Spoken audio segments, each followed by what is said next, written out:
The nonprofit Black Girls Code is on a mission to empower young girls to become future tech leaders and innovators. Dr. Owais Durrani, host of STEM City, got the chance to learn about the organization's local summer camp program and how it's helping girls with coding and AI. What'd you learn? So much. I learned that I know less than they do. But doesn't surprise me with young kids now. Yeah, it was a learning experience. This wonderful organization has summer camps all across the United States, gets young women interested in technology, coding, AI, and so we spent a day with them. They knew a lot more words about AI and how to use it than I did. I learned some things, but I did get my hands dirty, so I did some vibe coding. You'll see what that is. Nice.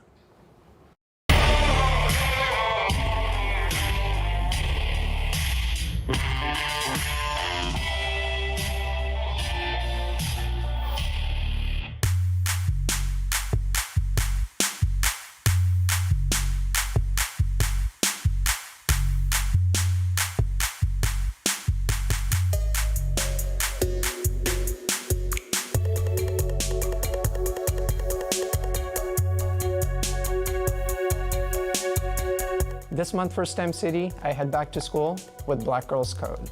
We tackle AI. Now, there's a lot of scary stuff out there about AI and how it may lead to loss of jobs and disrupt entire industries, but BGC is tackling that head on and flipping the script, teaching a bunch of young, brilliant women the positives of AI and how they can harness it to attack social concerns, to help the environment, to help their pets even. I get to tag along with them, learn from them, and try my hand at AI myself as well. And fun fact, this script was actually written by AI, by ChatGPT, so let me know how it did.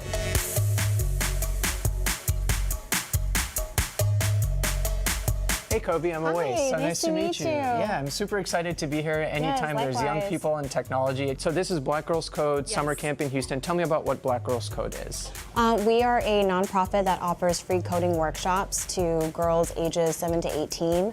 Our mission and our goal is to spark the interest at the elementary stage, start building up the skills of leadership and confidence around middle school, high school, and then towards graduation provide them internships and mentoring and a way for them to come back and hopefully volunteer and support another BGC student. Yeah, I can hear the excitement coming out of the rooms and the energy. So these are summer camps that happen in various cities across the United States, is that correct? Yes, yes. So I'm one of the program managers. I support the Houston and Los Angeles areas. Okay. Obviously, representation is a big part of y'all's mission. Tell me more about that and why that's important. I think it's important just because I think it's good that folks feel seen. I know already just observing the younger students, they're so conscious and aware of the world around them, and they have so many ideas, and I think it's important that their perspectives are shared because if they are willing and ready to share their solutions. So I think that's important for them to have the confidence so early on and have an organization like BGC that says, I'm here to listen to you. I'm also here to give you the skills and tools to feel confident doing that out in the real world when you start to get in the career. And so all the topics that I've heard, they're talking about the environment and bullying and all these, really, really deep issues. And at their age, using, technology and finding solutions for those things using technology, that's amazing. Getting them exposure is such a huge win at this early age, but how do you measure success? For me, I would say measuring success is, do the students feel confident speaking about their ideas and their perspectives? I think that showing interest and curiosity into what these young kids are thinking about, making sure that their voices are heard, instills a sense of confidence that their voices matter, and by the time that they're ready to go out and find a career, that they feel confident speaking up, being able to share their ideas, talk about how they're going to implement them.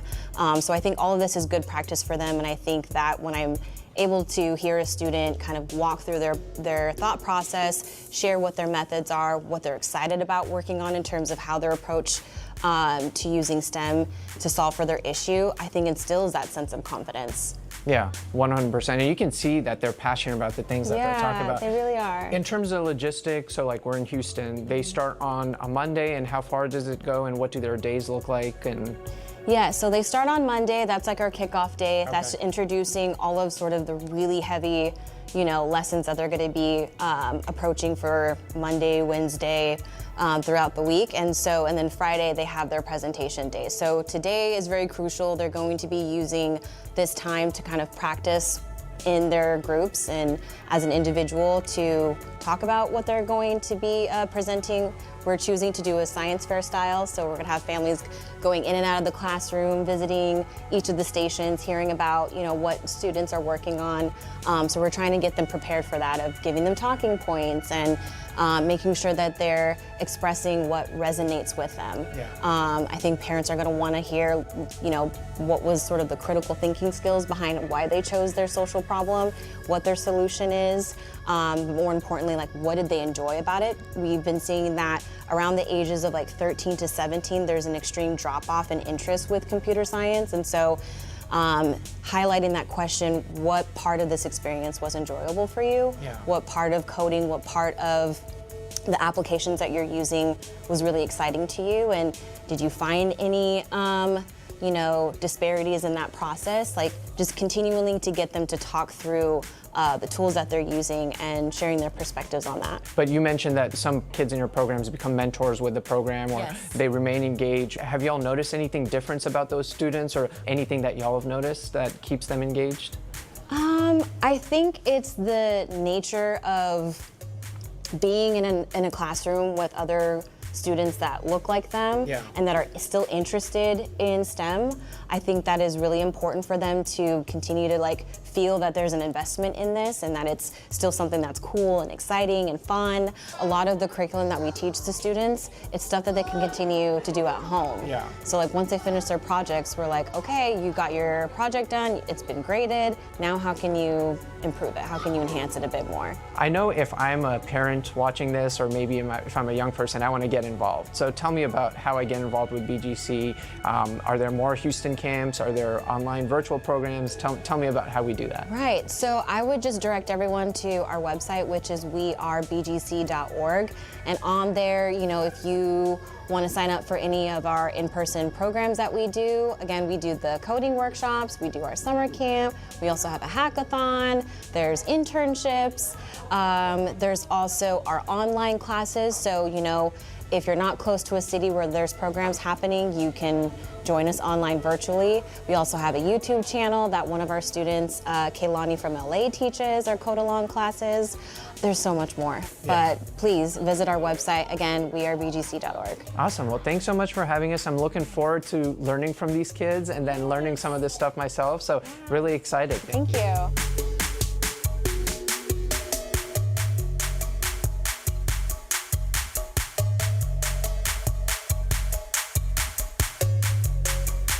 So when I say AI, what's the first thing that comes to mind? ChatGPT. Canva. ChatGPT. Coding. ChatGPT or the internet.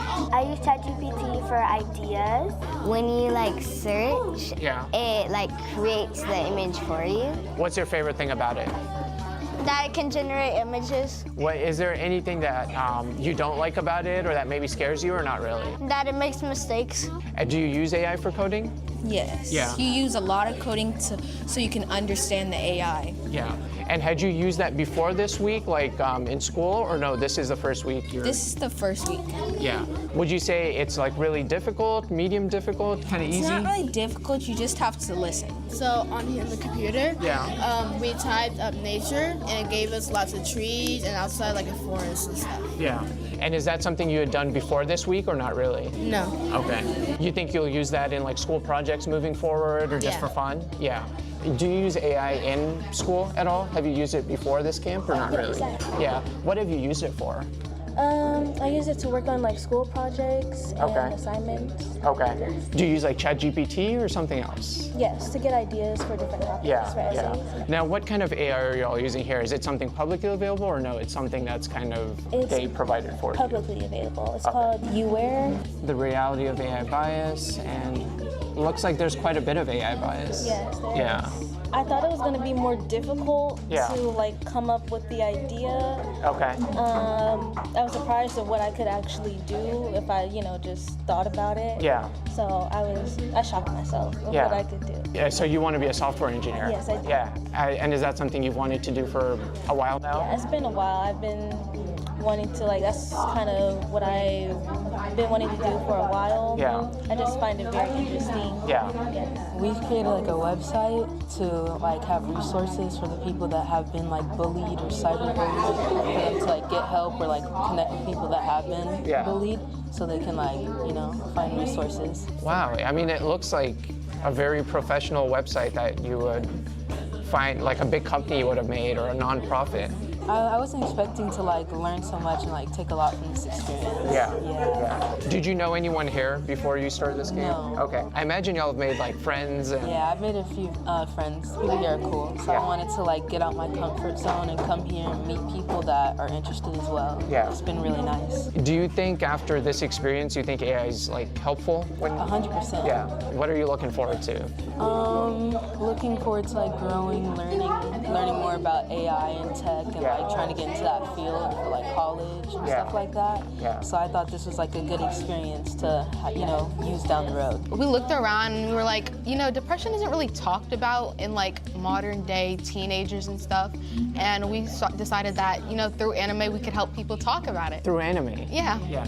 There's a test on there that lets you like test, and there's resources for if you want to talk more about it, and there's graphics so you feel like you're not alone even if you are like by yourself. It looks like a website that took like, you know, months to build and whatnot, but y'all did all of this week. Mm-hmm. Okay. We definitely used our resources really well. Yeah. We used AI, we used our teachers' knowledge, and we got through those problems, but AI was a really big help.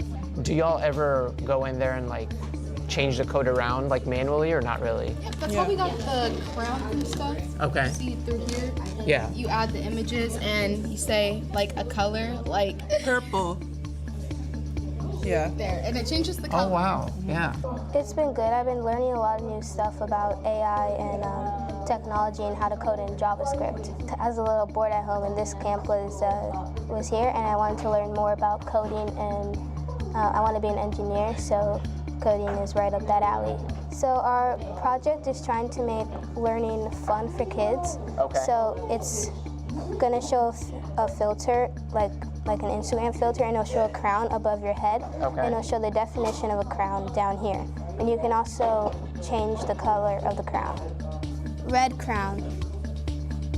Oh, and you get a red crown, yeah. Traditionally, learning isn't very fun for kids, and they don't want to retain the information. Yeah. So if it's interactive and fun like this, they'll want to learn more. It's a little more than what I expected. I didn't expect to learn how to do speech recognition and coding, so that's really cool. So this week we have a project, and we have to have a social good project. Social good project, okay. Mine is why endangered animals matter. Why did you choose animals? Because I know that a lot of them are going extinct recently. Yeah. And so I'm like, why and how? Then you gotta like make all of the background, then you gotta write what you have. Yeah. And it's kind of like easy for me because I've been on Canva for a long time. What's something new you learned this week that you never heard about or you didn't know how to use? The AI. So like they have like on uploads, you can actually make like an AI image. I'm trying to tell people that littering is bad because it could cause not good stuff to the earth. Agreed. What does littering mean to you and why did you want to work on it? It means bad, like it's harmful to the world. Yeah.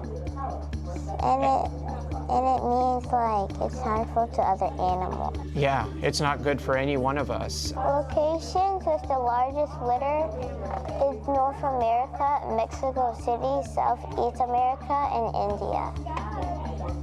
It is sea life animals. Whoever litters gets punishment like this. So if you litter, you have to do lots of push-ups. Yeah. Push-ups are really hard. Yeah, I don't want to do push-ups. What did you learn that was new that you didn't know before? I learned how to do AI on Canva, how to get AI pictures. Okay. So kind of creating those images and graphics that maybe don't exist using the AI feature on Canva? Yes. And was it really easy or more challenging than you It thought? was a little challenging because I've never done it before. How to serve in volleyball. Stand up tall and hold the ball behind the line. Don't let it fall. Feet apart and eyes ahead. Get your body nice and steady. I would say that they should definitely try because it's actually not as black as white as you think. It can expand into different things that you may enjoy. It was really fun. I love this. I would definitely do this again. I would tell them to give it a try. Yeah. To give it a try because it can change your life, Yeah. like your future. Because technology is not going away. Yeah. So 100% like try it out before you just knock it off the table completely. Yeah, absolutely. I feel like I need to try too. Like, that's crazy. That is such a nice, well-built website.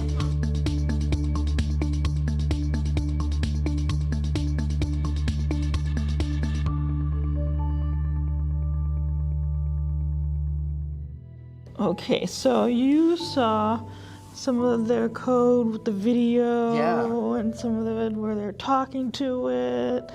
And then you also saw their web pages. Yes. Have you heard of vibe coding? I have not, no. Oh, very exciting. Yeah, I mean, they were all excited about it, and like for some of their ages, what they had made, I was honestly shocked and super, super impressed. So I want to learn a little bit about it. So vibe coding is where you're getting your AI helpers, just talking to them in plain English to make something like a web page. Okay. And you might say some things you expect to see on the web page. Okay.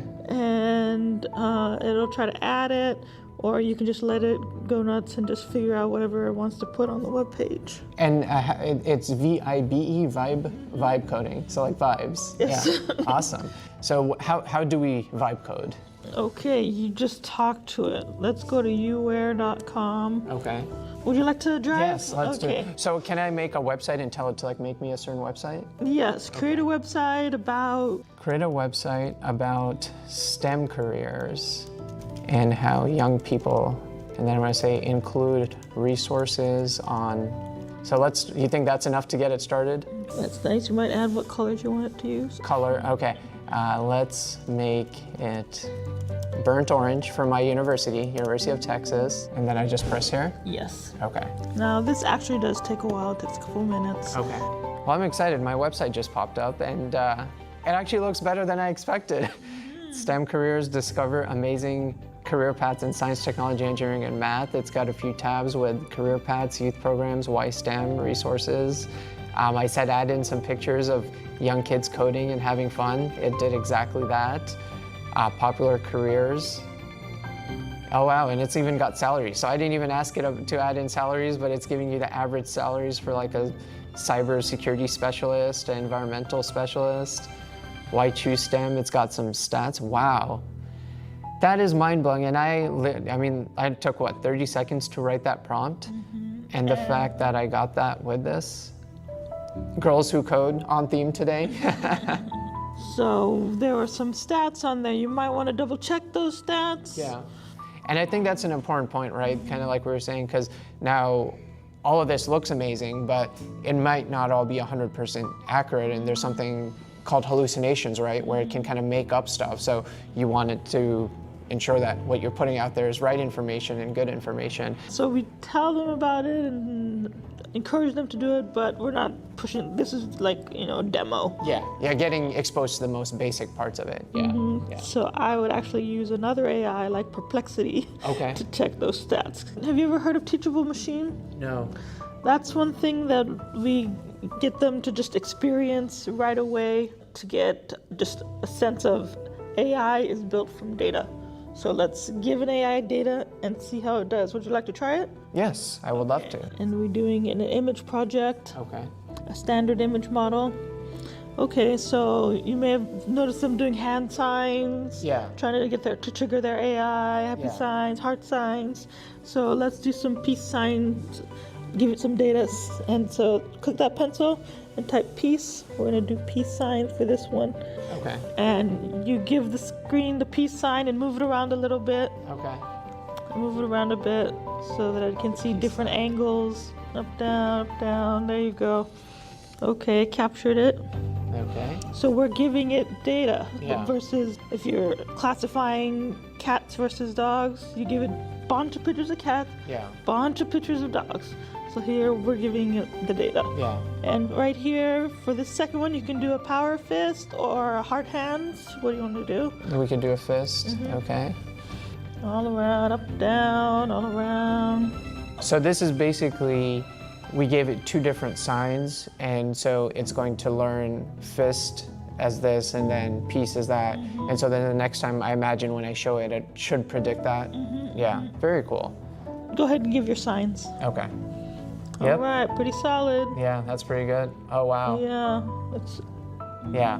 So the fist, it really gets right 100%. The piece, it's maybe a little confused. Oh no, there's 100% as well. So wow, it's able to identify that off a very limited training data set. We didn't train it for hours. You guys are taking what they're interested in already and then connecting it to the technology and educational aspect. And I think that's very impressive, where you're not forcing something on them. It's like, let's take what you love already and let's put it on steroids and make it better. We obviously see all this energy. What's your favorite part of that entire process? just that ending where we're seeing what they made, and we taught them like a little this, a little that, and they just boom make their own thing. It's just amazing to see what they make. I love it.